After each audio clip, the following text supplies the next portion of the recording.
Polisi dari unit pidana umum Polrestabes Palembang harus bergumul dengan Iwan, 46 tahun, tersangka pencurian pipa milik Pertamina di Jalan Pipa 15 Ulu, Kecamatan Jakabaring, Palembang. Hal itu dilakukan karena tersangka melawan saat akan ditangkap.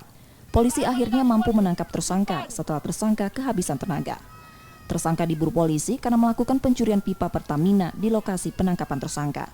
Dari tersangka, polisi menyita kunci, besi, gergaji, dan rantai.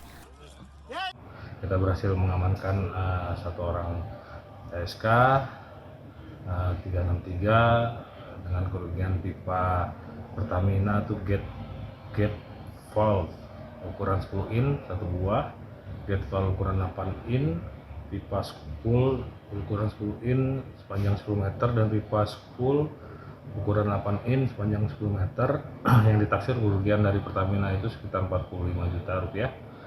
Kita sudah amankan TSK atas nama inisial I dan pihak korban pun sudah membuat laporan kepada kami untuk kita tindak lanjuti. Untuk modus kan? Ya.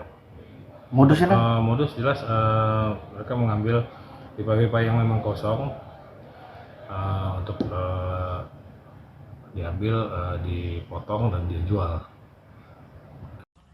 Untuk pemeriksaan dan proses hukumnya, tersangka kemudian dibawa ke Polrestabes Palembang. Yudi Kiswanto, Kompas TV, Palembang.